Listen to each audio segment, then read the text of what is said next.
All right, welcome back to Close Up. And you thought the political landscape would even out after the election. Well, to the contrary, the long-awaited Obamacare replacement bill flamed out in a hurry. Democrats are pledging to read green eggs and ham for hours on end if it keeps Donald Trump's Supreme Court nominee off the bench. And Russia is getting more play than it did at the height of the Cold War.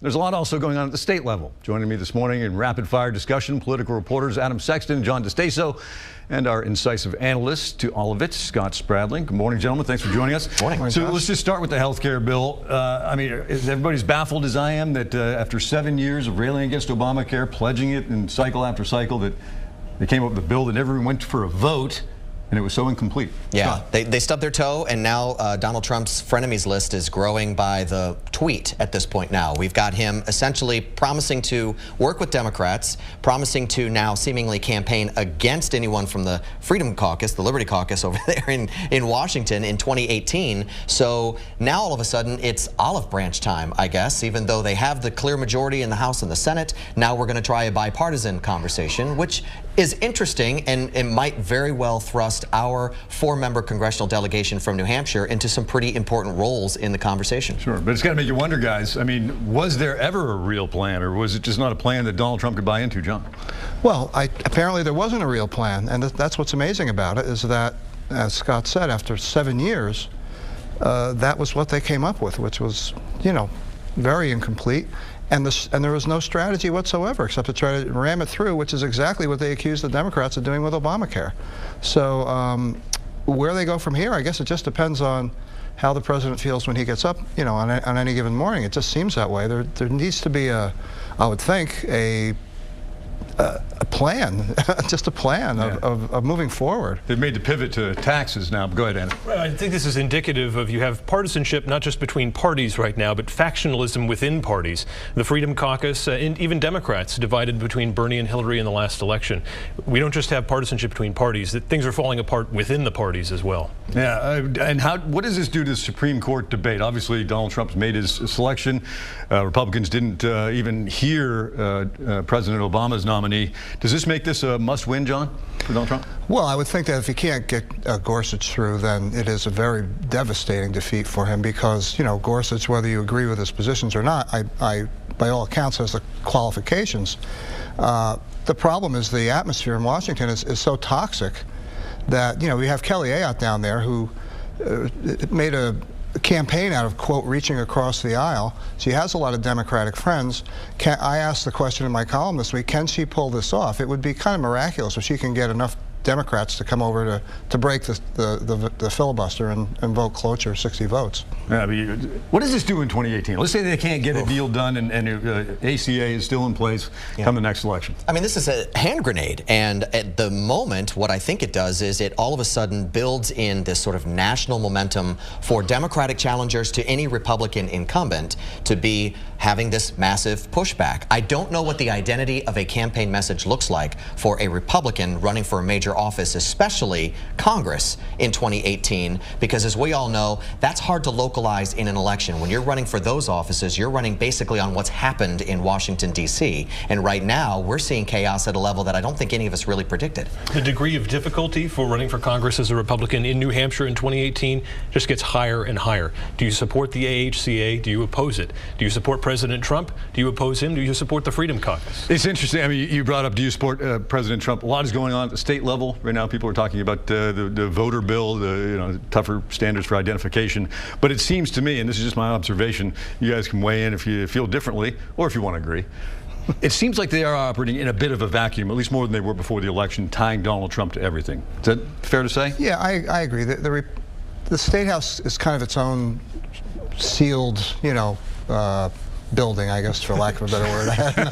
I had another making it sound like an asylum thought in mind. But still, you know, the Democrats are certainly on this voting bill.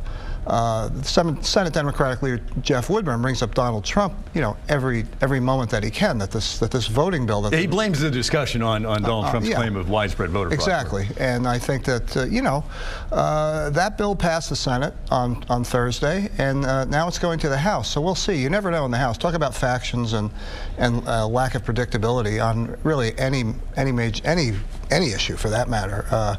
I'm not sure how that's going to fare in the House. There'll be something coming out of it, but I don't know if it's going to look anything like the Senate bill. Yeah, and Adam, you're going to obviously be following the voter bill. Are you surprised at all that it wasn't tougher? Because a lot of Republicans are saying, yeah, I'm going to vote for this, but it really isn't doing a whole lot. We want a residency requirement, a time benchmark to having lived in the state.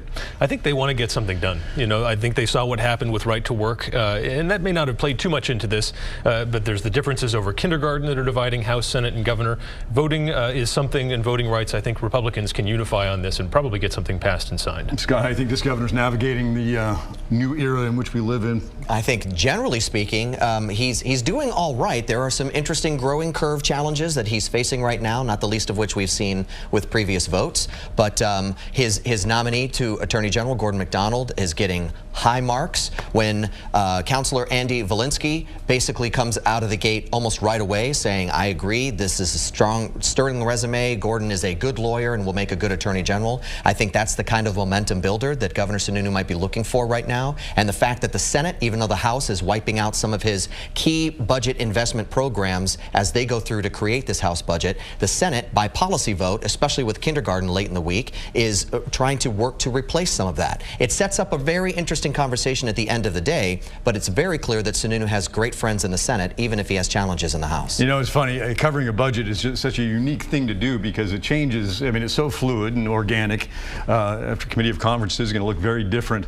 Do you see, are we talking about anything right now that, or will we be talking about something different in a couple of weeks or a couple of months that we haven't even discussed at all now, do you think, in this budget? I think one of the headline issues that may come out of this House conversation is going to be what exactly is this budget position with regards to the opioid epidemic. What are we doing? Because the House Finance Committee is making some moves to actually wipe out programs that are the foundational centerpiece of the state's response. That will trigger headlines. Those final votes will certainly lead to a maybe more intense conversation about what are we really doing over what is allegedly the #1 issue. John?